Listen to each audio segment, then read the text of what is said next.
Recording in Yes, progress. just to reiterate, we announced the first of what we know will be multiple grantees last week for our community expansion grants. The program, which was announced in July of 2020 in partnership with Mayor Kenney and City Council, we will be making a $22 million investment in these anti-violence community partnerships. Again, this is the first of multiple grantees. We will be announcing awardees on a rolling basis. The grantees in this round include Man Up PHL, Beyond the Bars, Uplift Workforce Solutions, and today I'd like to introduce you to Every Murder is Real and New Options for More Opportunities. With that, I'll hand it over to Ricky Duncan from New Options, More Opportunities, aka NOMO. Thank you, Eric, and I do apologize for my camera for whatever reason it's not coming on. It's playing little tricks on me. But I want to start off by thanking the city of Philadelphia for leaving us and honoring us for our work by enriching us with this grant to be able to continue to create new options and more opportunity to end the gun violence in Philadelphia. I find this to be a win for all grassroots organizations that's been in the fight along with us, trying to heal our community mentally, emotionally, and financially and physically. Through trauma-informed care, workforce development, life skills training, and to create available affordable housing. And I think this is going to be able to take, now I don't think this is a step that we're going to be able to just stop gun violence overnight, but I think this is a step in the right direction. And I thank you for the opportunity. And I'll turn it over to Shantae. Hello, everyone. And thank you, my brother, Ricky. But I wanted to say, I'm Shantae Love from Emir Healing Center, and Emir Healing Center stands for Every Murder is Real. We are a community-based organization that educates, advocates, and supports families impacted by homicide and violent crimes. We offer trauma-informed and holistic approaches to healing, and what we do know is that untreated trauma perpetuates violence. And we're at the front of it, not only trying to help them heal, but those who have been exposed, being able to get trauma-informed services, mental health therapy, counseling, and the things that we know help wrap services around communities in order for them to thrive and go past this part of just surviving. I'm very, very pleased and very excited that we were the recipients, but this is just the beginning, because I do believe that the partnerships of community as well as partnerships of law enforcement and community, hospital-based and community, elected officials and community is too important. What we do know is that community-based organizations are the arm of those in the neighborhoods, and that if we're going to stop violence, they must be a part of that. And us being a part of it is a win, as my brother said, for all of us, because this is a paradigm shift. This is not the only piece. There's a lot of Shantaes and Rickies out there, and we wish to support them all. And I'm very happy to say that my partners, we will continue to do this work. We've also have new partners that will move forward. And this is a win for all of us. And we do get to fix this. We do get to fix this. And I want to say thank you to not only to our mayor, but also our council members, and all of those who support us in this work we do. Thank you, Shantae. And as a reminder, the funding priorities for our community expansion grants are safe havens, mentorship, trauma-informed supports and services, and restorative practices. And we will be announcing grantees on a rolling basis with an expected cohort to be around 35 grantees. And with that, I will hand it over to Commissioner Outlaw.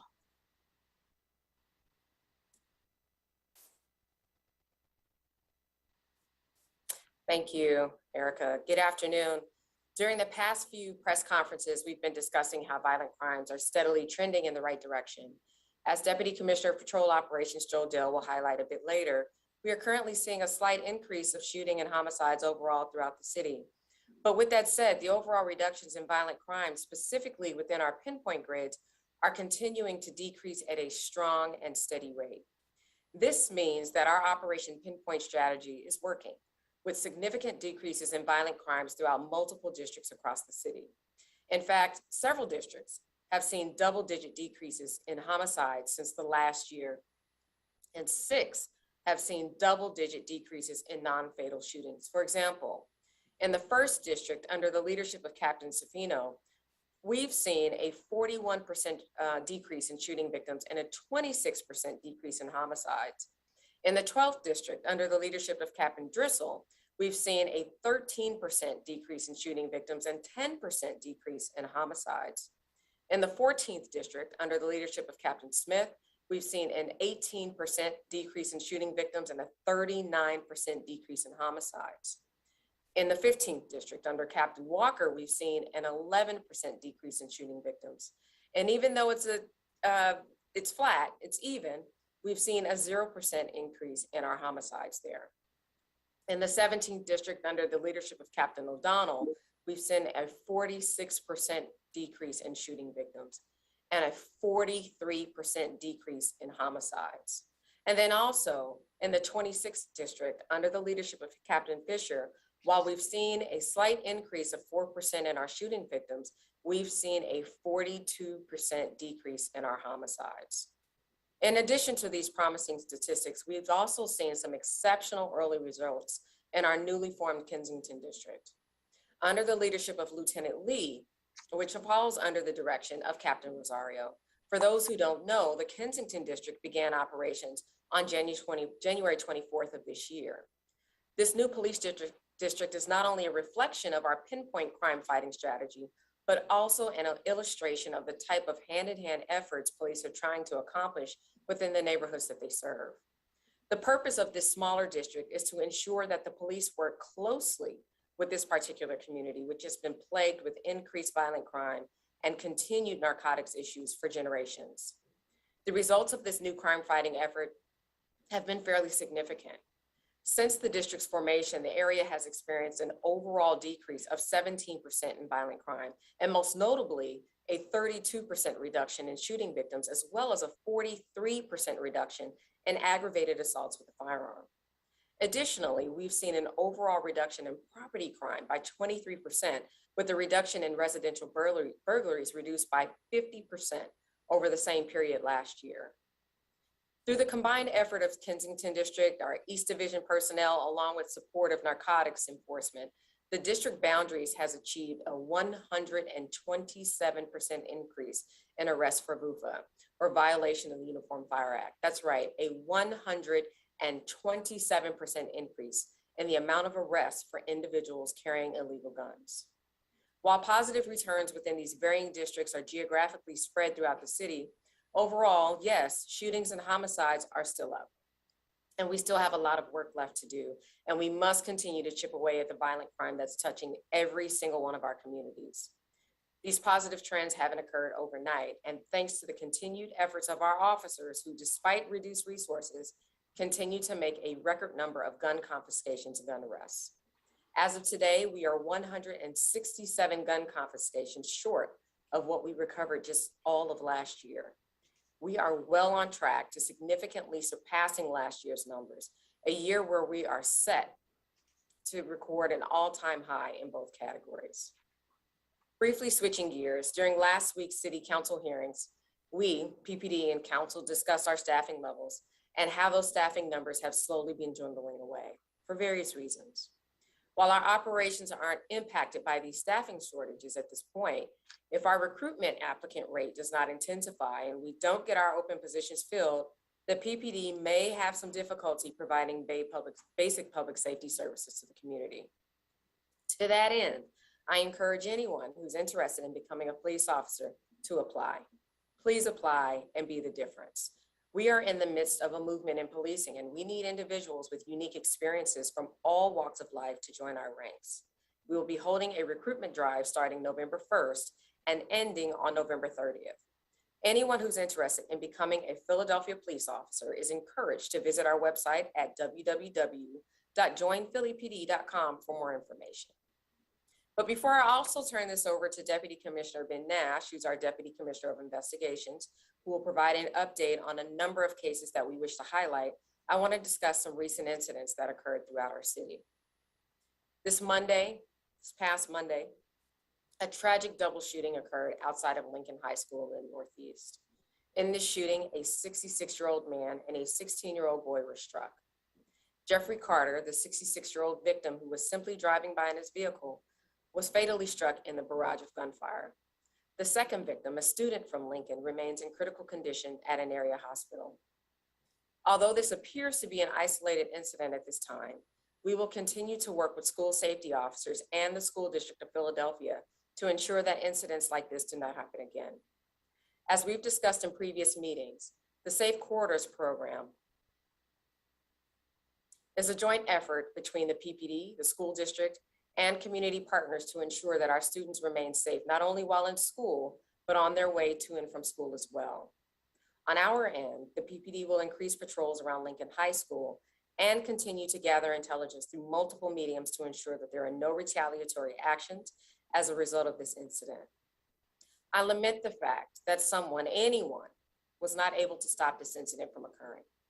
However, I am beyond grateful and thankful that there were 2 officers there who were posted outside of the school and that they were able to quickly apprehend the individual responsible.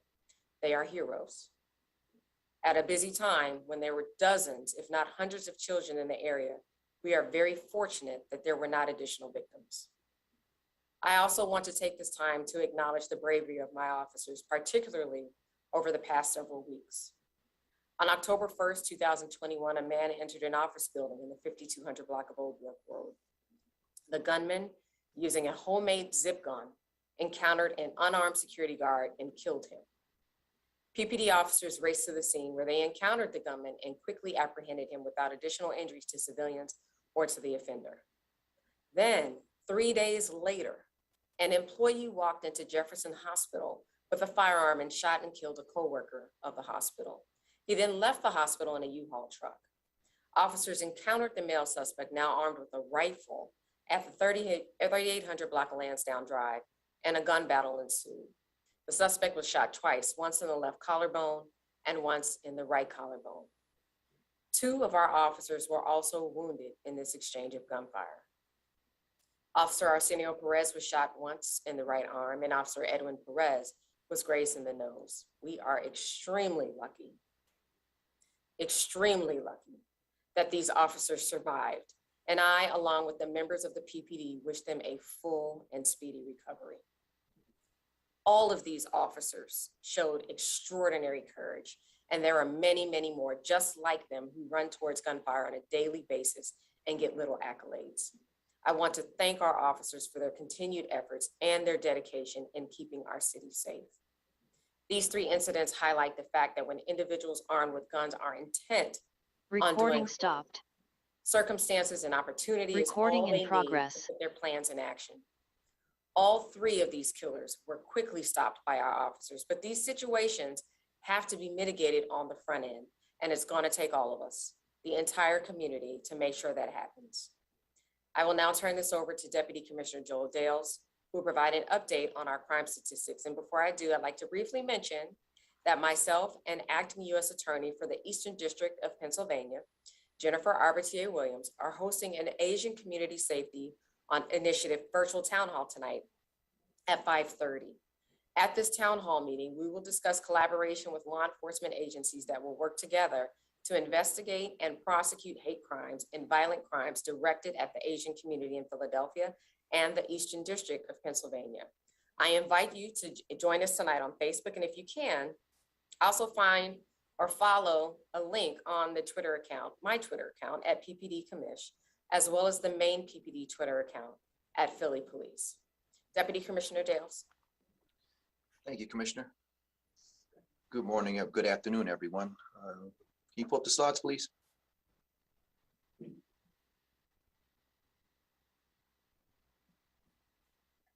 Okay, go to the next slide. Next slide. Okay, I will start with the citywide homicide and shooting victim stats. Looking at the top of the chart, year to date, as of October 17th of this year, Philadelphia had 438 homicides and 1,868 shooting victims.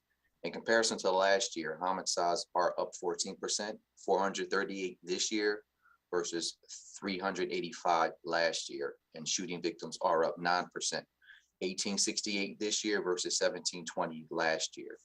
Looking at the bottom left of the chart, it shows the motives for the homicides, which are the same every week. The motives are arguments, drugs, and domestic. Next slide, please.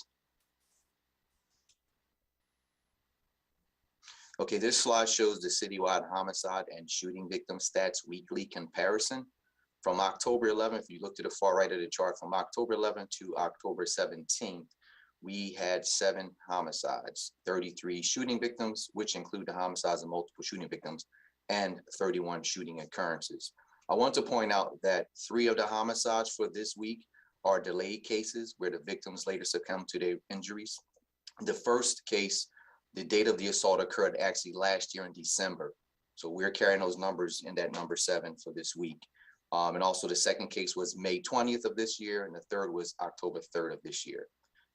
This week, all 3 cases were ruled a homicide. So that's why we're carrying them within that number 7. So technically we had 4 homicides this week.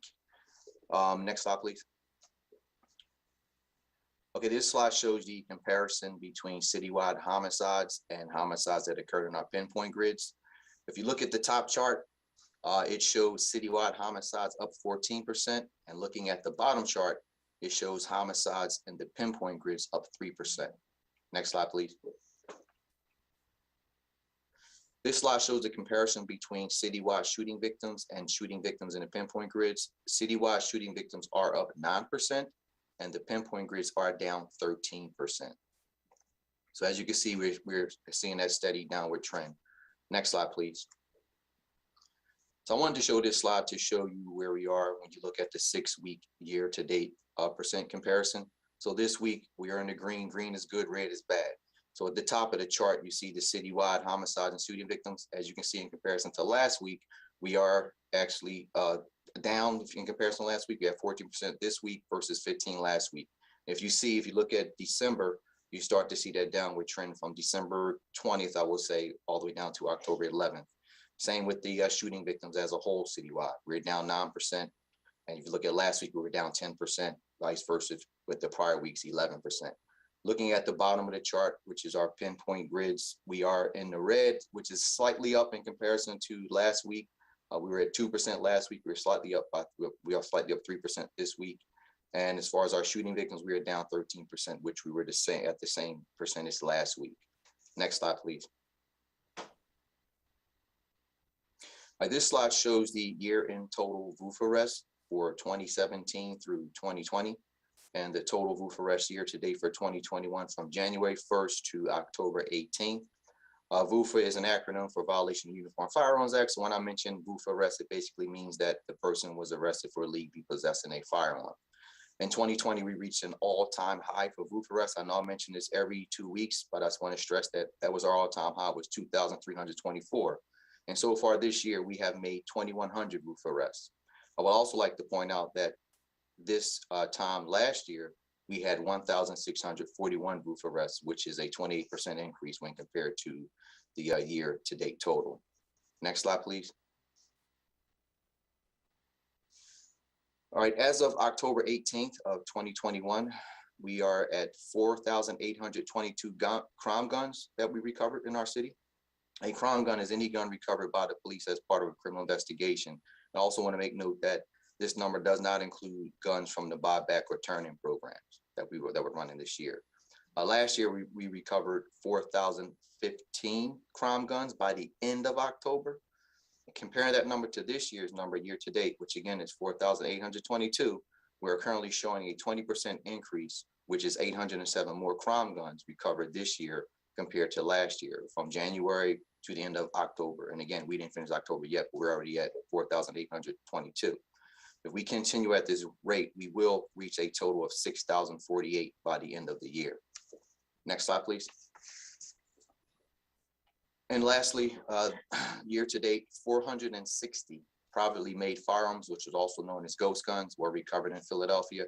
I'd like to point out that in 2020, a total of 250 ghost guns were recovered by the end of the year. As of October 18th, we have surpassed that number, as you can see. This shows a significant increase in ghost guns recovered this year in comparison to 2020 and 2019. So with that, I will now turn it over to Deputy Commissioner Ben Nash, who is the Deputy Commissioner of Investigations, and he will speak about cases we wish to highlight. Thank you, Deputy Commissioner Dale, and good afternoon, everyone. Today, I'm going to be providing several updates on arrests of multiple homicide suspects, in fact, a whole bunch, as well as an arrest of a suspect who committed multiple point-of-gun commercial robberies throughout the northeast section of Philadelphia recently. So, Kevin, if you can put up the first video, this is a compilation. Okay, this is going to be a compilation. Here it is. A compilation of a number of robberies that occurred in the Northeast. So while this isn't a homicide or a shooting, it's important to highlight this, I believe, because it shows that there are other crimes that we do focus on.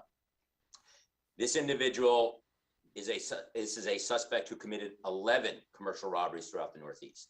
Started on September the 28th, and on that date, Northeast detectives recognized a pattern of gunpoint commercial robberies in the 15th and the 2nd districts. It involved a smoke shop and a beer distributor.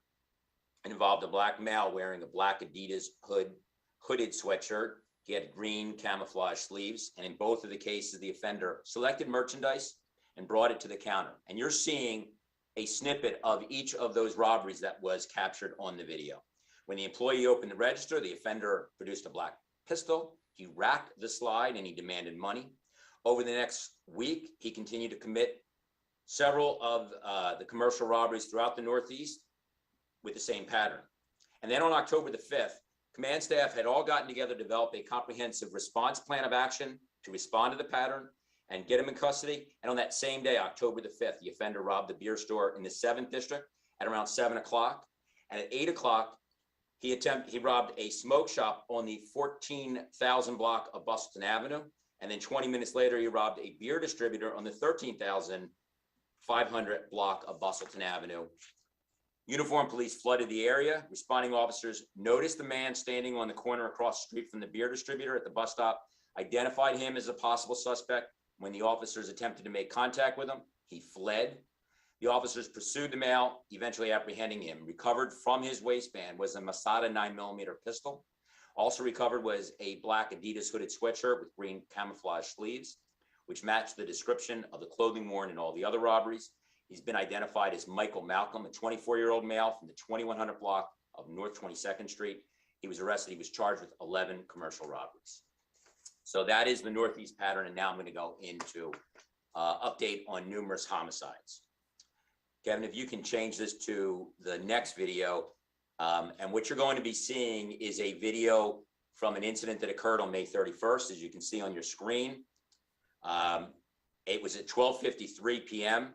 Officers responded to a report of a shooting at 500 North 16th Street. That's just above Spring Garden Street on 16th Street. We located, the first victim was a 27-year-old male, Kasim Roberts. He was on the highway. He was suffering from gunshot wounds to the head.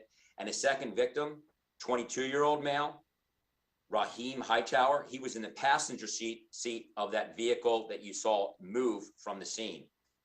They were both passengers inside of a Chevrolet Malibu, and they both suffered gunshot wounds to the head. In the video that you saw, the Chevy is parked on the street. Male gets into the rear of the seat behind the drivers. After that, from the video, there's actually a puff of smoke that comes from the Chevrolet.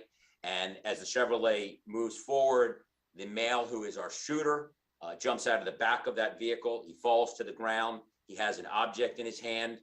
He gets into a vehicle that is just behind where the Chevrolet is, and he flees. He goes backwards. He retreats towards the south on 16th Street. The detectives worked very hard and swiftly to identify the suspect. We recovered evidence from the scene, and it led us to Kyron Connor. He's a 27-year-old black male. And on June 5th, just days after the incident occurred, we obtained an arrest warrant for 2 counts of murder, conspiracy, VUFA, violation of the Uniform Firearms Act related offenses on Kyron Connor. He remained a fugitive, and he was somebody that we were searching very diligently for. And then on September the 5th, the U.S. Marshals Service, United States Marshal Service, their fugitive task force in Wilmington, based on information that was supplied by our investigators, they arrested him in Delaware, and he's now awaiting extradition to Philadelphia to be formally charged with those murders from May.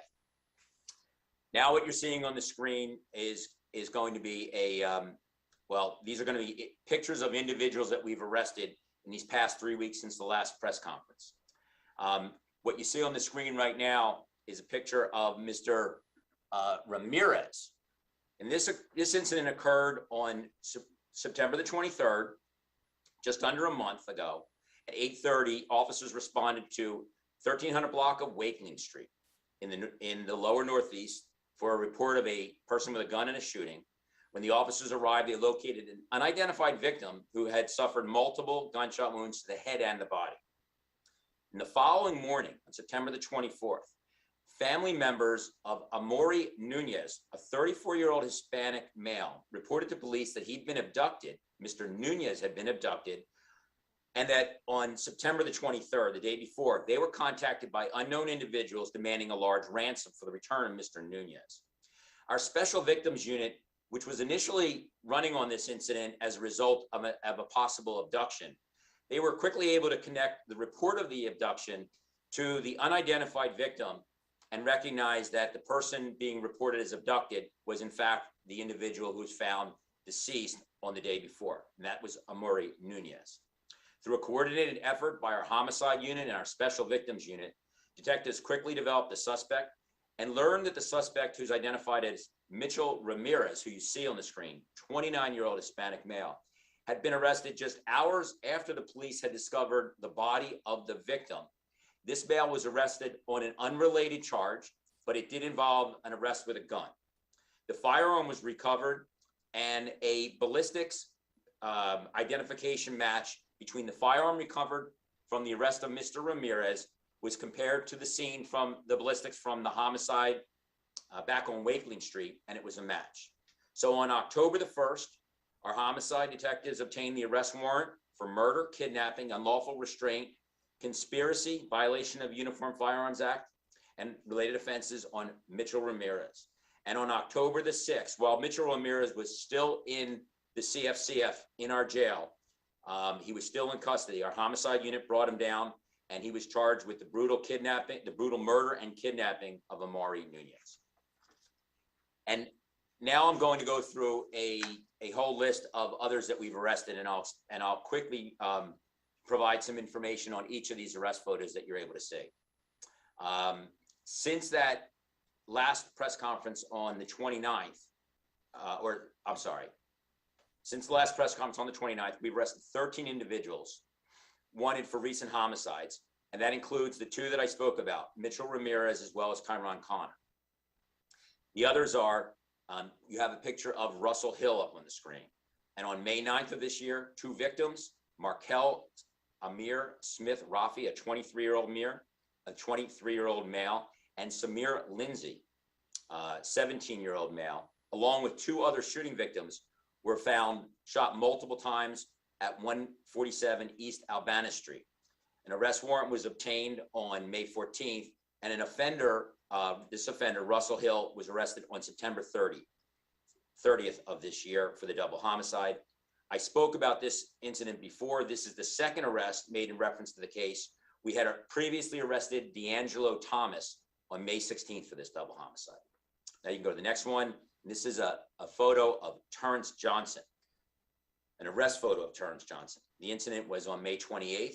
Our victim, Vincent McLean, 35-year-old male, was found suffering multiple gunshot wounds to the body in the 800 block of East Allegheny Avenue. I spoke about this in a previous press conference back in August.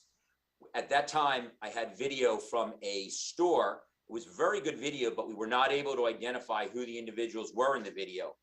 We received some we got some help, and we also received some excellent information from other police officers who came to recognize the people from the video. And on October the 12th, we obtained an arrest warrant for Terrence Johnson, who you see on the screen. He's 28 years old. And on October 13th, Terrence Johnson was arrested for that murder. The next incident involves an arrest of Zabria Mack. You can go to the next photo, Kevin. And this incident is from July 16th. And our victim, Tyree Wilson, a 21-year-old male, was found suffering from a gunshot wound to the chest in the 1300 block of West Hunting Park Avenue. We obtained arrest warrants on October the 13th for Zabria Mack and Kwai Alton. And on October 13th, Zabria Mack, who's an 18-year-old female, you see on the left, was arrested for the homicide. Kwai Alton, 20-year-old male, is not in custody, remains a fugitive at this time. The next one is a photo of Luis Velasquez. And on the screen on Luis Velasquez, he is the co-conspirator, somebody I announced the arrest of previously, Teresa Coleman. She was arrested on September 20th. I spoke about that one at the last press conference.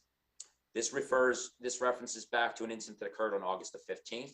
A 45-year-old male, Ronald Thrower, he was stabbed multiple times in the 4300 block of Griscom Street. We obtained the arrest warrant on September the 10th, and Mr. Velasquez was arrested on October the 7th. The next incident is to announce the arrest of Tyree Moment, and that was from an incident that occurred on August 2nd. Our victim, Damon Hayes, a 45-year-old male, was found unresponsive at 22nd and Spruce Street. The offender, Mr. Moment, Tyree Moment, 40 years old, he did remain at the scene.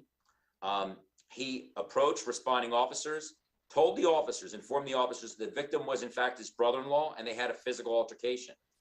The offender was originally arrested on August the 2nd for the aggravated assault while we were awaiting, and then subsequently, as the victim of this incident had died and was pronounced, we were awaiting a cause of death. It had been undetermined at that time. On October the 8th, the medical examiner's office did rule that Damon Hayes' death was a homicide, that the cause of death was traumatic asphyxia, and the district attorney's office, after being apprised of the facts and the circumstances, they approved the charges, the additional charges against Mr. Moment. He was arrested on October the 8th, and he was charged with murder, stalking, and related offenses. Now on your screen is a picture of Javon Dodd. On September 12th, the victim is Hanif PA, a 24-year-old male. He was shot twice in the head in the 5000 block of Germantown Avenue. There were 2 other victims of the shooting that survived, and an arrest warrant was obtained on October the 7th. The offender, Javon Dodd, 33 years old, was arrested on October the 8th for this homicide. Now there's a photo of Lonnie Coleman. On September 18th, a victim, James Steele, 54 years old, was shot multiple times in the head and the body in the 2200 block of West Cambria Street. Offender Lonnie Coleman, 38 years old, was arrested on October the 2nd for this homicide. Next is a photo of Kamir McDonald. You can go to the next, thank you. On September 22nd of this year, victim Nakia Collins, a 30-year-old female, was found shot inside of a vehicle multiple times at 37th and Aspen Street. Arrest warrant was obtained on September the 28th. And the offender, Kamir McDonald, 18 years old, was arrested on October the 1st for the homicide. And the next one is an arrest photo of Kanaz Ibn Farouk.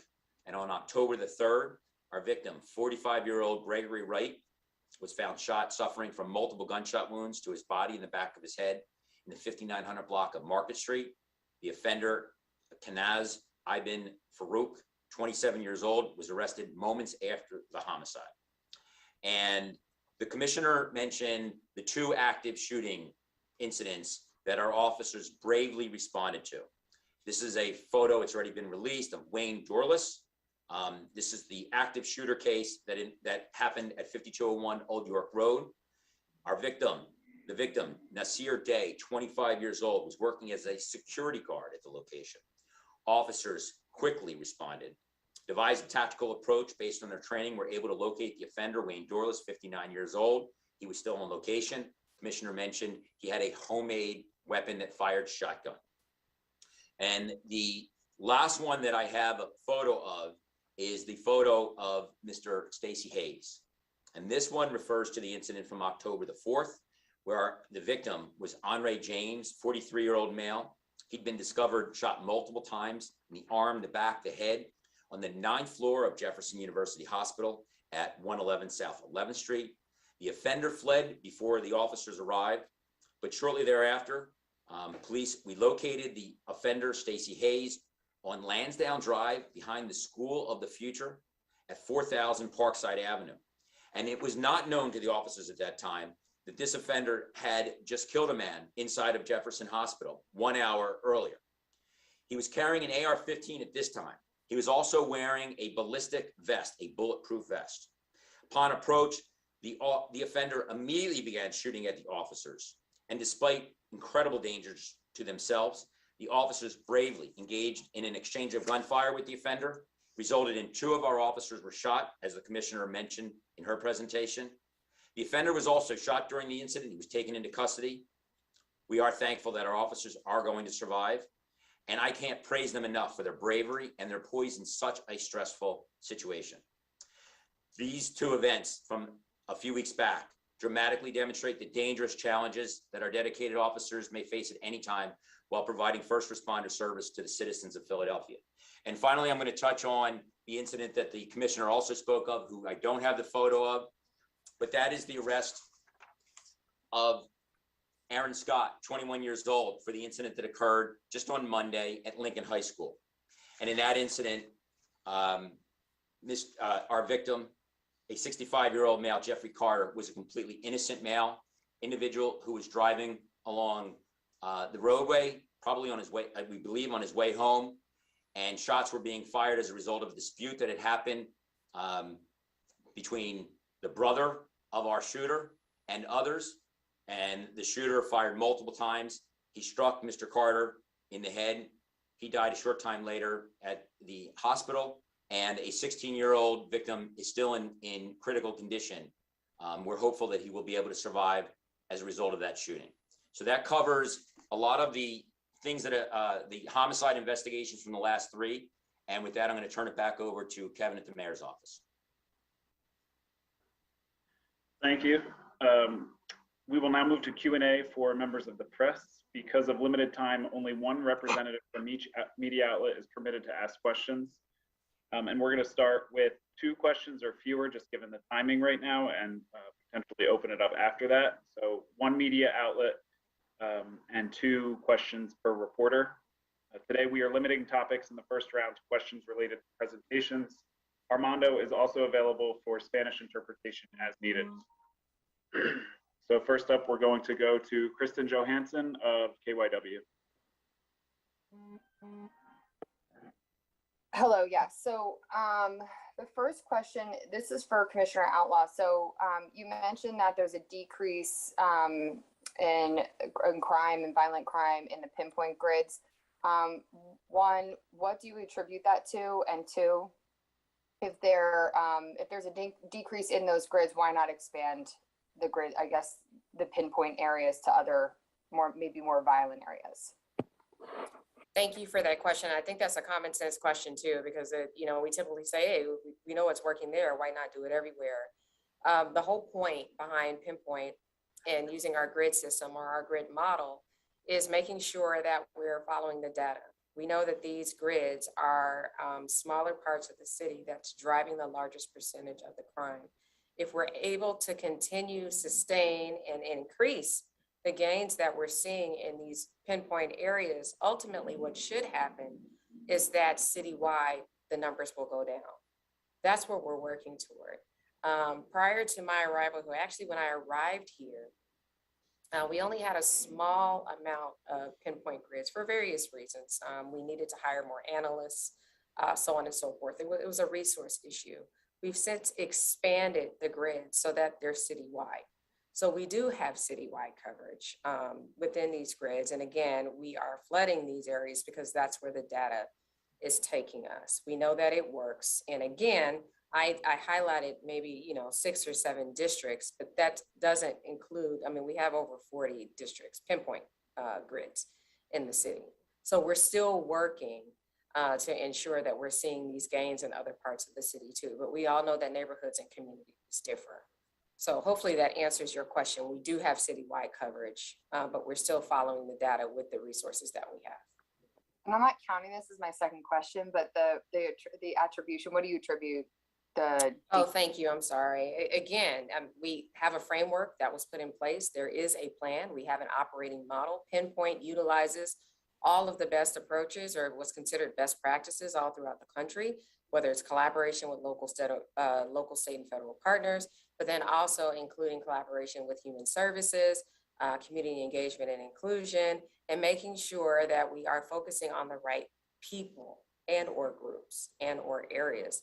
It's real easy to take shots in the dark and flood areas and throw bodies or resources somewhere where the issues aren't occurring.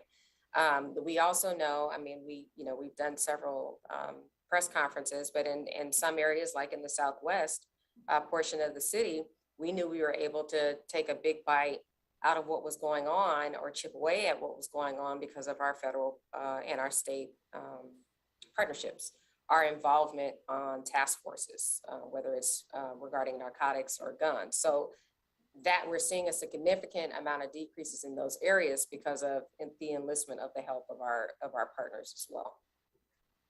And my second question is, last week during city council, it was suggested, I'll say, that there would be a delay in the 1-year residency requirement for police officers because we were down, you said about 5,100. Has there been any more discussion about that? Not since last week. I know it's been a conversation brought forth. My role is to advocate on behalf of the organization and my officers. And if we see that, I talked about barriers to entry. While it's still too early to tell whether or not it's a hindrance, we know that it will have an impact moving forward. It's had an impact thus far because the number of people that are eligible have lessened. We are working off of 2 previous lists from previous years because we were able to get waivers. But at some point, and I think the time is now, we have to revisit or reassess whether or not this is a very clear barrier. But it's amongst other things as well. It's not just that, it's also, we don't have the same amount of people that are interested in being cops. I mean, I talk about this all the time with everyone that will listen. It makes no sense intuitively not to be able to recruit nationwide.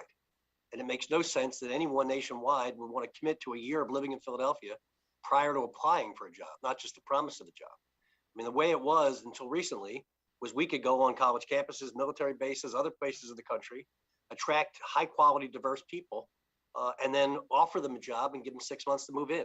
So in addition to getting a high quality person, we're getting a new family that's moving into the city. Look, I've been in council for a long time and I love all our council members. I just don't understand the rationale in changing that. It's like saying the only people from Philadelphia can play for the Phillies or Eagles. It doesn't compute. All right, thank you both.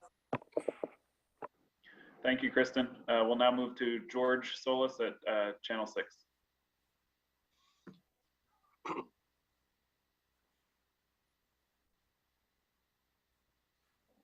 There we go. Sorry about that. I'm unmuted. So what more can be done from federally, like federal help? I understand that Police Commissioner Outlaw, you mentioned that there is going to be some kind of funding that's going to help for no resources in terms of technology, with hopefully helping recruit and hire more officers. What else do you think the city police force needs to kind of curb the increase in rampant violence? Well, I think the good news for us with this public safety partnership is that it's a 3-year commitment where it doesn't require additional funding from us.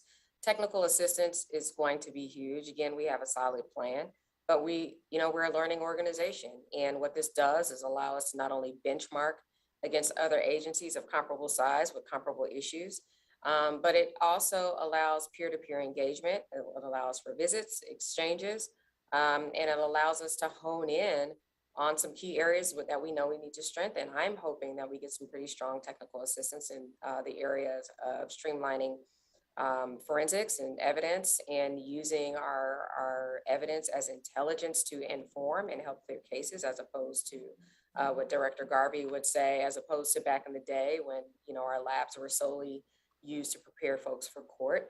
And then also how we could improve all the way around our clearance rates. So, while we do well in some areas, we don't know what we don't know. And there could be some other agencies out there that are doing this, that figured it out. But again, every city is different. There are a lot of different social determinants that vary from city to city. But again, what this partnership does does not only bring resources and outside set of eyes and opens the world up to those for us, you know, to engage with others, it also brings it to the forefront. You know, as being a selected city, we're not one of many, many, many cities. We know there's over 18,000 police departments in the country. This gives us priority. And so whether it's help with grant writing or whatever it is, you know, the feds, quite frankly, before this have been very helpful. When I talk about task forces and our ability to get cases federally prosecuted, so offenders have more exposure and harsher consequences. I mean, that's a thing. But again, I'm excited about the fact that we get priority as it relates to any technical assistance and any other resource needs that may come out of this. So some of this, we figure out what we need once the assessment is done, and that's typically what's done in the first year. They need to get a baseline understanding of where we are, and then we go from there. And if I may add, in addition to the support that the police commissioner and the police department are getting through the community violence intervention that President Biden has laid forth, the city of Philadelphia is a part of a cohort of cities across the country who are more vulnerable to gun violence, and we'll be getting technical assistance, not only just in enforcement, but in policy and programmatic aspects as well. And so they're in the process of again, doing the assessment of Philadelphia, of what we have, what we need, and then there will be tailored technical assistance from national partners that will come to Philadelphia. Without having to have you repeat yourself entirely, you mentioned multiple decreases in violent crime throughout the city. We touch on this often. How important is the community aspect of this? Obviously some groups and people getting money, but just the down street level enforcement and talking to people on the streets, particularly the perpetrators who are, you know, as we know, responsible for most of the violence. Sure. If we look at kind of the undergirding issues that impact the gun violence, one of them is connectivity and cohesion in community. And what we do by investing in community organization is strengthen that cohesion that is happening in neighborhoods with those who are trusted partners, who have promising practices that are community-led, community-built, who have the trust of those who are at the most vulnerable of being victims, perpetrators, and witnesses of gun violence, and they can begin to mediate those crises as they happen on the ground, dissipate the beefs that are experiencing, and begin to train young people and those who are vulnerable to gun violence to look at their situation and begin to treat the trauma that triggers a lot of these reactions that we're seeing that lead to homicide. Thank you. Thank you, George. We're now going to go to Ana Orso at the Philadelphia Inquirer. Hi, everyone. My question is for Commissioner Outlaw.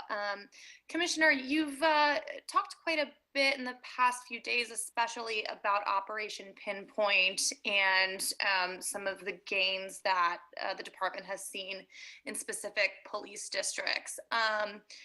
You know, given the reality of the historic increases in gun violence citywide, though, you know, especially when you look at year-to-date shootings and homicides compared to before the pandemic, you know, why should Philadelphians feel encouraged by gains in small subsections of the city when we look at the reality citywide? Thank you for that question. And I typically don't like to throw out stats, but a win is a win is a win. And whenever there's positive information or an opportunity to show that either something is working or people are hard at work, we got to give people their kudos for that. Our officers are out here busting their tails, running in the direction of danger to keep things going. So, you know, while statistically, you know, that's quantitative data, there's a very real, you know, it's a reality that people are like, yeah, you might have these wins over here in these districts, but not on my block. And I understand that. I absolutely understand that. The purpose of sharing this information is showing that we're chipping away at it. And it's not going to turn around again. I mean, every time I talk about this stuff, I say since 2014, since 2015, there's been a steady increase.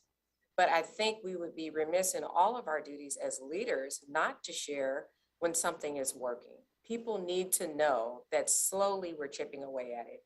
We're constantly out here hustling. Our officers and our civilian employees alike are out here doing everything that we can to ensure everyone's safety. We're doing our part. So again, I think it's important that people know that there are some wins here, and we're gonna keep at it. So all of that to say, I don't believe in throwing the baby out with the bathwater or not sharing good news. Now, again, we have to be cautiously optimistic. You know, I don't wanna sell wolf tickets or give false hope, but people need to know that we're hard at work and we're not stopping at what we believe our mission is. Okay.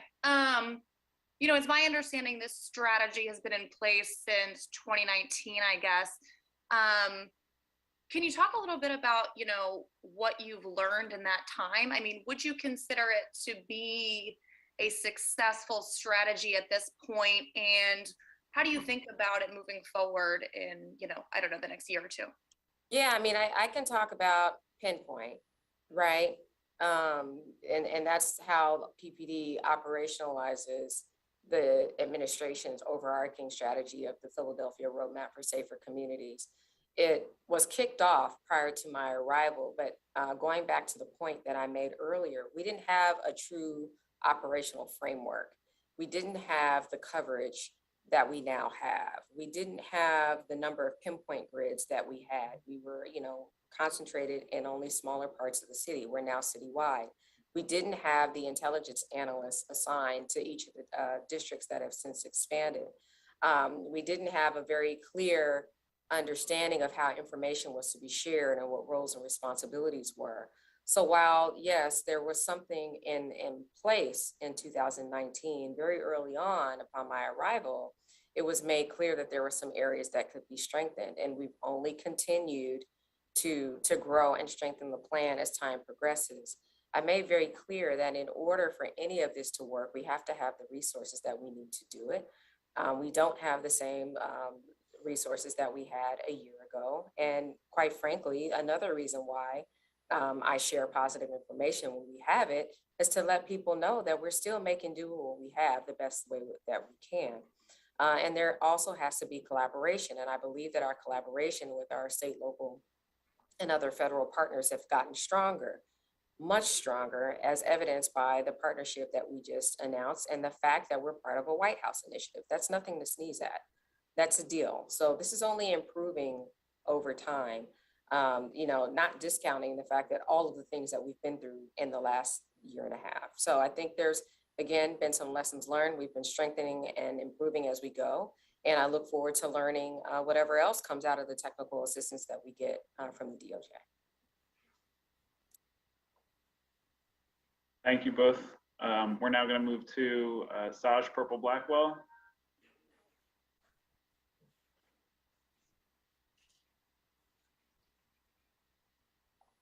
Oh, Saj, you're still muted. Can you unmute yourself?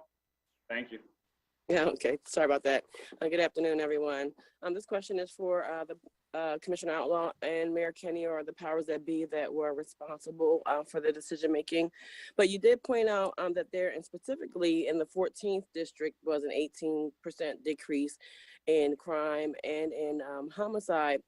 And my question is that attributed to, or can it be attributed to, the modification of the Bailey Agreement? It looks like you, back in the summertime, you all kind of put forth a modification to try to address a different type of stop and frisk, or a different way to look at stop and frisk.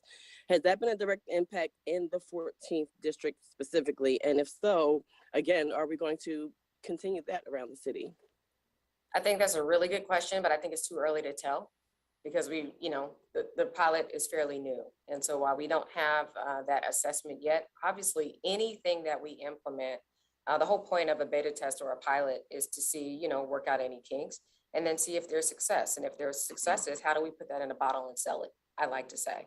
So I look forward to having an answer for you on that. We just don't have it at this point because it's still too early.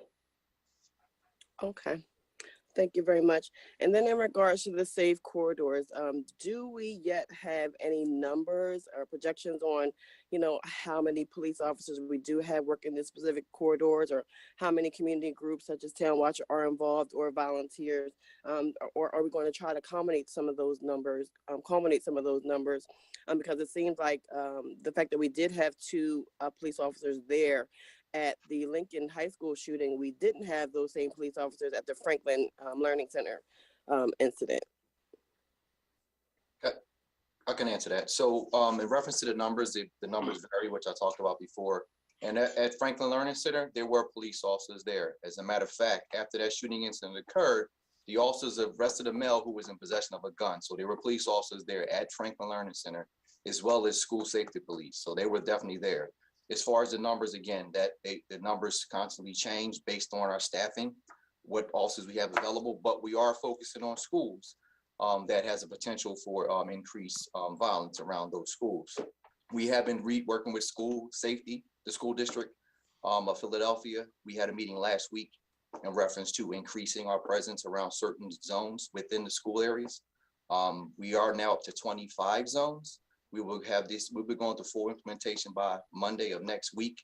We have a meeting tomorrow to iron out some of the kinks in reference to staffing wise between PPD and school safety. So we are working on reassessing what we have in place now and what changes we're going to make moving forward. Thank you. Thank you, Saj. Thank you. We are now going to go to Brian Mendoza of Telemundo.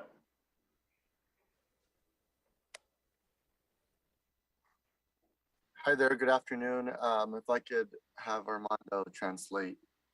Good afternoon, Brian. Hola, Armando. La primera pregunta es para el señor alcalde. ¿Cuál es la expectativa de él en cuanto a las organizaciones que se les ha dado estos subsidios para ayudar a combatir el crimen y la violencia en la ciudad? The first question is for the mayor. Mayor, what are your expectations in terms of the local organizations that have been given grants in order to combat the violence in the city? Or the ability of them to further empower them and to spread their influence and reach in these neighborhoods. These are established groups that have been doing this kind of work for years. We're giving them more capacity to reach more people and to put more of their own boots on the ground to get their arms around our kids and try to push them in the correct direction and not towards violence or death. So, I mean, we're just hoping to expand their capacity. Bueno, nosotros queremos empoderarlos para que puedan usar sus influencias para llegar a sus barrios.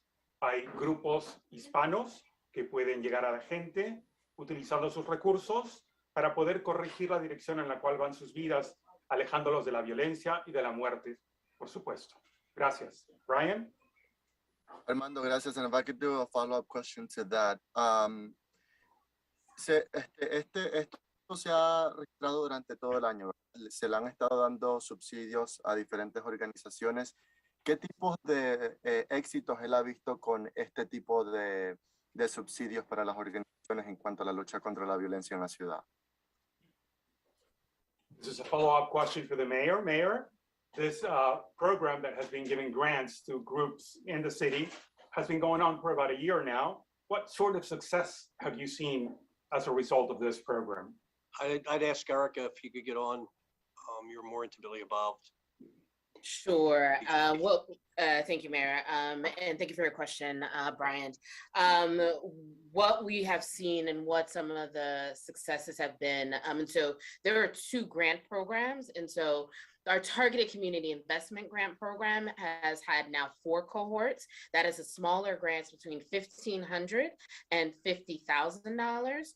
What we announced today was our new community expansion grants. And this is our first time doing this grant program of $100,000 to $1 million. So answering your question, but focusing on our targeted community investment grants, which we've done 4 cohorts for, our successes that we are seeing are increased number of participants in our grantees, continued engagement of our grantees in training and technical assistance based on their needs. And it's continued connectivity to city programs and city departments, and increased opportunities for funding for those organizations outside of the city. Bueno, la respuesta, Brian, viene a través de Erika, que nos dice que se ha visto ciertos éxitos, pero solamente hemos tenido 2 subsidios que se han entregado para las comunidades que se han enfocado para esto, y ellos han tenido 4 subgrupos. Y estas primeras subvenciones han sido de $1,500 a $50,000, y por lo tanto esto ha permitido incrementar el número de participantes. Tenemos un nuevo programa de subvenciones que vamos a lanzar por primera vez, que va de $100,000 a $1 millón, y vamos a enfocarnos con las organizaciones de crecimiento comunitario para lograr su mayor participación, de manera que ellos puedan capacitar a sus miembros y llegar a sus comunidades y darles mayor conectividad con los programas y departamentos de la ciudad. Y esperamos tener buenos resultados por esto en el futuro. Gracias, Brian. Armando, y para la comisionada, ¿a qué se le atribuye el éxito de la estrategia Pinpoint en ciertos distritos de la ciudad? ¿Y por qué esto le debería dar esperanza a los residentes de toda Filadelfia, quienes dicen esta violencia y el incremento de homicidios a lo que va del año los tiene preocupados y hasta con miedo? The next question is for Commissioner Outlaw. Commissioner Outlaw, in terms of the success of the 10-point program that you've implemented in the districts, what sort of hope can you offer the residents of the city in terms of this success in order to quell the violence and the danger in the streets? We are working collaboratively more than we ever have before. I talked about how we've expanded our targeted enforcement areas, or our pinpoint grids, to be citywide. We have strong relationships with our other law enforcement partners. And, too, I want to go back to Anna Orso's question earlier. In addition to that, we do weekly shooting reviews. That wasn't done before. And this brings in every law enforcement partner around in the region, and also federally, so that we're all on the same page as far as what's going on around one specific shooting. And we leave these meetings ensuring that there are action items and that we follow up on previous deliverables. We recognize that there's overlap between PHA properties, university properties. We're sharing data and information, and everybody has a clear understanding of what's going on in their world. Again, the communication is enhanced, the collaboration is enhanced, and with a very unique, precise focus in these targeted areas, we're seeing these gains. So again, I can't stress enough that we're working very, very hard, very diligently, in a very challenging environment. And it's not just with law enforcement, it's with the partners that you see here on this call with us. It's with community partners, because a lot of, credibility comes from the messengers with lived experience, not necessarily those of us that wear the uniform. So I think we can continue to see just increased collaboration, increased communication, and we'll continue to do our part on the enforcement end to ensure that we're arresting the right people so that we can have impact. It's not going to happen overnight. It's just not, because this didn't come about overnight, because it's been steadily increasing over the years. And what we're trying to chip away at is a culture. It's a culture of violence. There's so many other factors here, but we're one part, we're one cog in the clock, and we will absolutely continue to do our part. La respuesta que nos da la comisionada Outlaw tiene que ver, obviamente, con el trabajo en colaboración. Hemos expandido nuestros objetivos. Obviamente tenemos socios bastante fuertes que nos están ayudando. Y para esto hago referencia a la pregunta de tu colega Ana Orso.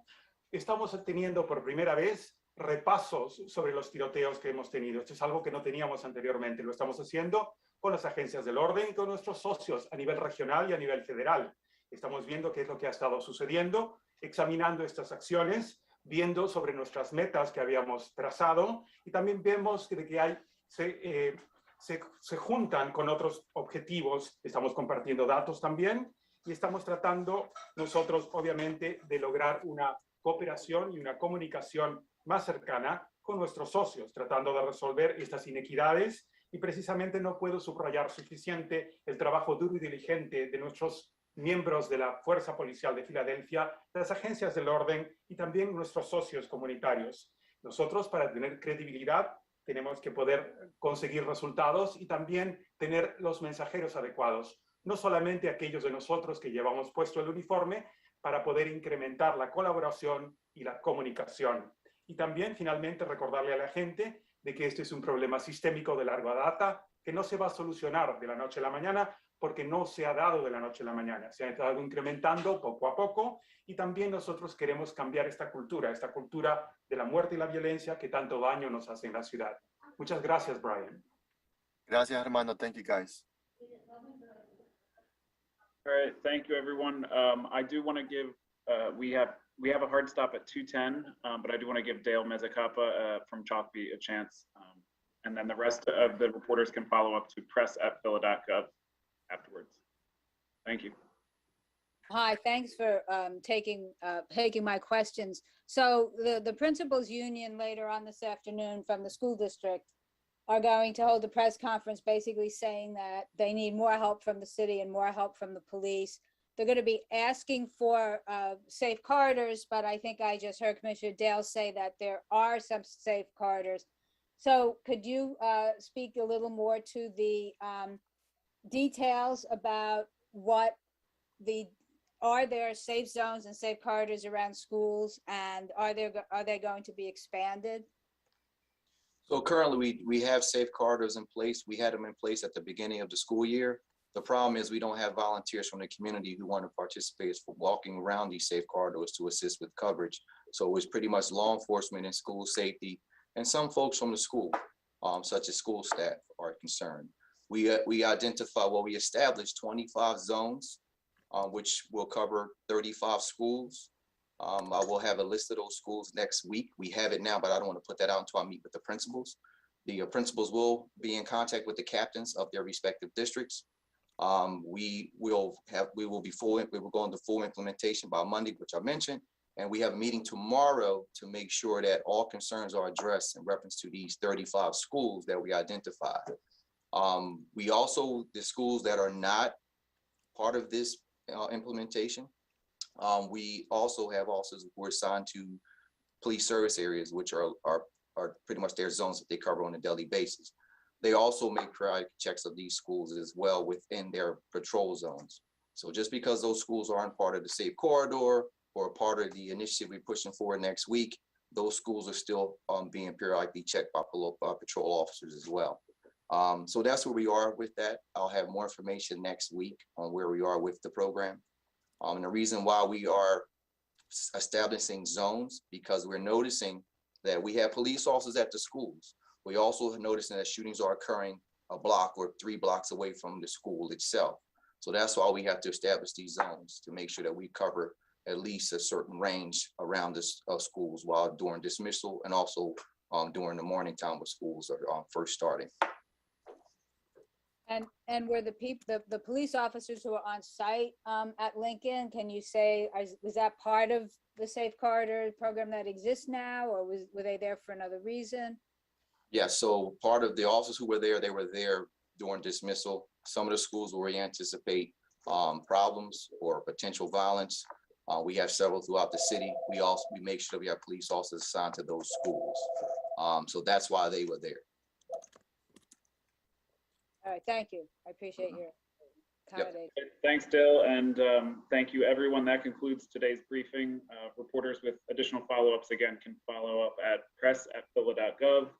We'll reconvene actually next week because of this today's briefing being rescheduled from last week. So we will have our next violence prevention briefing next Wednesday, October 27th. Take care, everyone. Thank you for joining.